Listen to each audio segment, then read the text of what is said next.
Hello, good day everyone. I am Laika Isabel C. Avelino from BVE 211, and today we will now discuss the human dignity and life process. What do you think that makes us valuable as human beings? It's not our wealth, status, or achievements. It's something deeper, human dignity. The word dignity comes from the Latin dignitas, meaning worthiness or prestige. But dignity isn't it something earned, it's something we all have, simply by being human. Human dignity is the belief that every person has instinct worth. It means that no matter who you are, you deserve respect, fairness, and basic rights.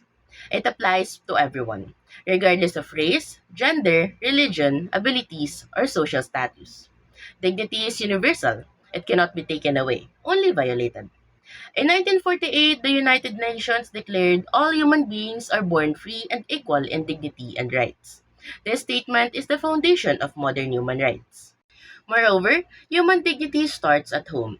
The Universal Declaration of Human Rights recognizes the family as the fundamental unit of society, one that must be protected by both society and the state. And this Article 16 states that the family is the natural and fundamental group unit of society and is entitled to protection. This means that dignity is not just an individual right, it's a shared responsibility within families. So, respecting dignity in family life means recognizing each person's worth, fostering respect, and making sure every member feels valued and heard because when families uphold dignity, they don't just create stronger relationships, they build a moral foundation that strengthens society as a whole. Next, human dignity is a lifelong principle, shaping every stage of life from conception to the final breath. It begins with ensuring maternal care and emotional support for expectant mothers, protecting both mother and child from neglect and coercion. In infancy and early childhood, dignity is upheld through proper nutrition, health care, and a safe environment. Yet, violations like abuse and trafficking threatens a child's well-being. As children grow, education and protection become essential, but challenges like child labor and exploitation undermine their dignity. Adolescence is a time of self-discovery where mental health support, self-expression, and acceptance nurture self-worth. Without this, bullying and societal pressure can cause deep harm. In adulthood, dignity is reflected in fair employment, equal opportunities, and healthcare access. But systemic barriers and discrimination can strip people of their rights. Even in late adulthood, dignity must be preserved through respect, autonomy, and quality care protecting seniors from neglect and ageism. Lastly, dignity extends to the end of life, where compassionate care and honoring final wishes ensure individuals are treated with respect in their final moments.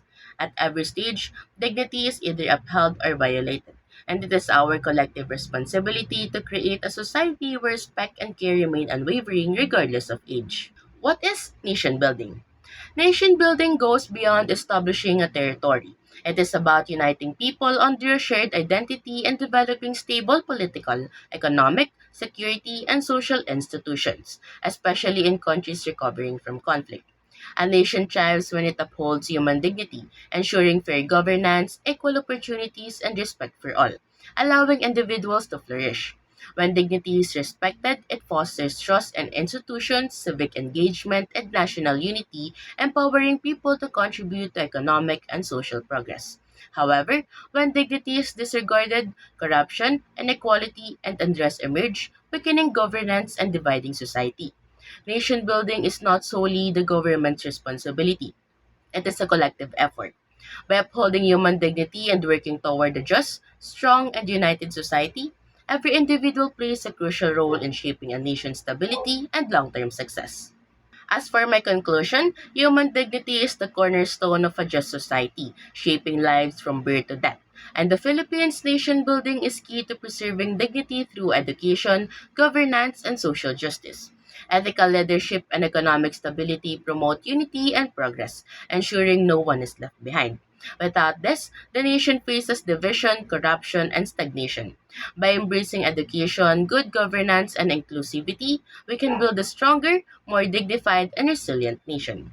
And that is all. Thank you for listening.